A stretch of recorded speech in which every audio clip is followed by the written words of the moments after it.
Welcome back to the channel. Thank you for joining me again for another weekly video of how to do this thing called life. My name is Trina. If this is your first time, thank you for clicking on the video and sparing a few minutes to listen to me jabber on about whatever I'm jabbering on about today. If you are returning, thank you for coming back. I appreciate it. Um, if you haven't done so, please subscribe to my channel, hit that notification bell so that you'll be notified whenever I upload a video. Also, comment. I love comments. This is how we're gonna exchange thoughts. Whatever I talk about, if you have a different opinion or something to add, or if you want to ask a question, if you have ideas about something that you would like me to talk about, comment. Put it in the comment, guys. I love reading my comments. I will respond or I'll give you a heart to show you that I actually did read the comment. So again, please rate, comment, and subscribe. And without any further delay, let's jump right into it. So today, my video, and as you can see the title, is about the only virus. Yes, there is such a thing as the only virus. I'm gonna let you know how you contract the only virus, and there is sure enough a remedy. You can get rid of it just as quickly. So let's just jump right in. Um, so these weekly videos are life lessons, either things that I've from experience that I have gone through, or from experiences of others, or just from books that I've read and they spark a thought. And a lot of times I talk to my brother. We have the most interesting discussions, my brother and I. And this was one of them. The only that four-letter word, ONLY. I feel like it's so powerful and dangerous. You have to be aware of it. You must. So my brother and I were reading this book called Spiritual Economics by Eric Butterworth. If you haven't read that book, it's worth reading. Go pick that up. In the book, he had there's a part in there where he talks about why the only. Let me give you an example. So, my personal case, and before reading this book, I was not aware, but not that it when I did it, it just hit me like that's what he was talking about in the spiritual economics book. So, anyways, over the past 5 months, I've lost 60 pounds. So when someone walk up to me and they're like, girl, how much pound did you lose? How much weight did you lose? And I'm like, well, I only lost 60 pounds. It After reading that book, it just dawned on me. Why the only? Why was I doing that? And so I had to stop and think, Trina, why the only? And after thinking about it, for me, what it was, I was thinking my 60 pounds, it wasn't enough. I'm thinking that by telling this person I lost 60 pounds, they're gonna think, well, you should have lost more.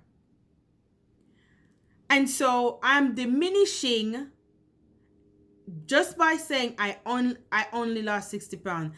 I've just diminished the accomplishment.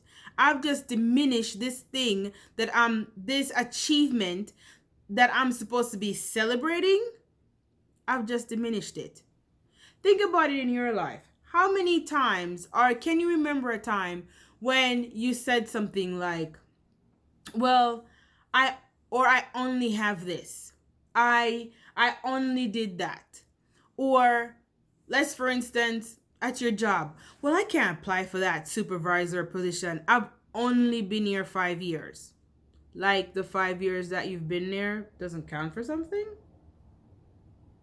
Or you see a person that you like and you're like, well, I only have one pair of shoes, so I'm not going to go talk to him or her. This person don't even know how many pairs of shoes you have. The only virus. Yeah? You have to be aware of it. I'm telling you. I feel like it's a sneaky little virus. It just sneaks up on you and it plants itself in your psyche, in your emotions, and you don't even think about it. I wasn't thinking about it before reading this book. And then it was like a light bulb went off, like, whoa, Trina, why are you doing this? Why are you diminishing this thing that is an accomplishment and you need to celebrate? And this is a great accomplishment? Why? There's some other things that when I was talking to my brother, I wrote down. And again, if you know any, I take notes. I write, because I don't like these videos to be too long. So I normally write my thoughts out to kind of keep me on track. So one of the things that we talked about while we're discussing this is some things that the only might be conveying. So let's say there's someone who likes the sympathy that they get when they are the victim. So someone says something to you like, how are you doing? Well, it's only me, and I'm the only one working. I only have one job.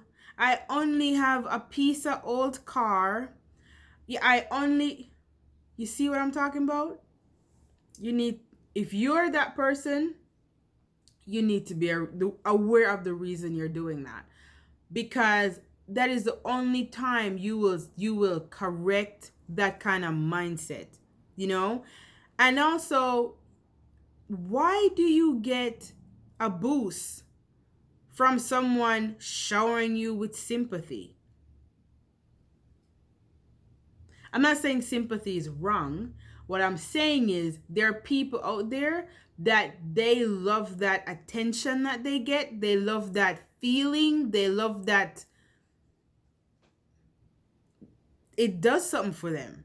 So everything is from that diminishing position. Well, I only have this, and I only, and they'll beat you to death with the only. Just be aware. That victim mentality, it breeds that, you know what I mean? The other thing is only the self-worth issue that's going on. I only lost 60 pounds. No. Or, I've only been here 5 years, so I can't apply for that position. Is it the 5 years you've been there, or really truly you don't think you deserve it? Think about it. Think about it. So, the only. Always question it. Always question the intent behind it. Why am I saying this? What is the energy that this only is conveying? What is it diminishing? Also, the only. It could be breeding envy and jealousy. Listen, for example, you have a garden. You have one flower in your garden. Your neighbor has a garden. That person has 2 flowers in their garden. This is the thought. I only have one, and my neighbor has 2. That's envy. That's jealousy. I only have one, my neighbor has 2. So now you've shifted your focus from tending to your one to putting your eyes over there as to, why don't I have 2 like him or her? So now if that persists, you're always in that comparison thing, that you're not going to be grateful for what you have, and for to tend to your own garden. This is my one flowers. I am tending it, and I'm working on how I can multiply my flowers. But if now I only have one and my neighbor has 2, you're not going to pay attention to this one. In fact, you'll think this one is not good enough. This one, I don't even know why it's here. I can't even bother with the one because I really want 2. not realizing that if you tend to your one will multiply, right? But when you neglect it and you think less of it, then you're gonna lose the one, and then you may end up with none. The only virus. You see how sneaky? The only virus. You gotta pay attention. And just like it in friendships and relationships goes further, if you don't really cut that thing off, you can't even be happy for your friends, because you're always thinking, so how come I only have this and they're of that? I'm over here and I'm that only virus. I'm telling you, when the infection sets in, it moves quickly. Only, you're like, oh, I only have this. The other thing it might breed are influence, fear, and anxiety. So now you're fearful, you're anxious about what you don't have, how much of something that you do have. Oh, I don't have enough of this thing. Listen. So I grew up in the church, and I remember when I was thinking about this, the example of that, I think it was Elisha. Y'all Bible scholars, comment, get me right when it comes to this story. So pretty much the lady had her son, and the husband died. They're in debt, and her son was in jeopardy of being put in debtor's prison because they couldn't pay off the debts. So the mom found the prophet and saying, I need your help. This is what's gonna happen. My family's in dire straits. The prophet asked her, what do you have in your house? She says, I only have one container of oil. So because she was in the only, she was worrying, she was fearful, anxiety, all these things gonna happen to your child, you know what I mean? But because she was in the only, she was boxed in. That's what, when I'm thinking about it, I feel like she was shut in from all the possibilities that could possibly help her, from the community resource that was right there at her fingertips. She couldn't see it because the only boxed her in, cut her off, because in her own mind, she couldn't see the way out. So the light came in. The prophet said, go ask your neighbors for some containers. Look how simple that was. That was a simple solution. And listen, when she went into the community to get those containers, she had more than what she needed. She had so much, in fact, that she had so much overage. So much. She paid off all her debts, rescue her son from the jailers. I'm making this more exciting than what it really was, but but you get my point. I'm driving home the point here. Now, when she removed that only and removed that energy, she could see the possibilities. My neighbors, they have containers. They helped her willingly. She had more than enough. Pay off her debt, and she have extra oils to sell, to use for herself, give to others. That only, it will put you in a nice little box where you can only see the problem, the issue, and no solutions. And now you'll be worrying and fretting and sad, depression, all type of things. That little sneaky only virus, you gotta catch it. Gotta catch it. The other thing is, and I think this is one of the important things, if nothing else, is that when this is present, you can't have gratitude. Because if I only have this and I only have that, or if you're the victim and I only whatever, dot. When do you take time to be grateful for what you do have? It robs you of that opportunity to be grateful.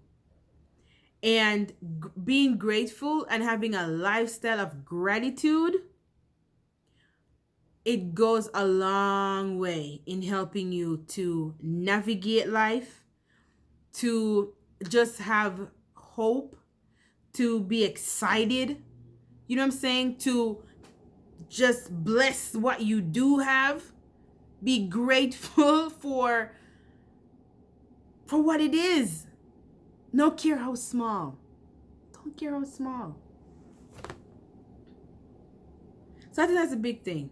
The only. So again, let's go over it. The only could be the victim mentality. Could be self-worth issues. Could be jealousy and envy that's festering in your heart. Could be fear and anxiety. And robs you of gratitude. So, how do you get rid of the only? What is the remedy? Here goes, brothers and sisters. Here it goes. You have to be aware.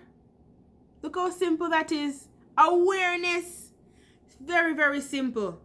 When you become aware, when you say this word, when you become aware of, okay, why am I saying it? Like me. Why did I just say that? I could have stopped there, and be like, I'm not gonna say that word again.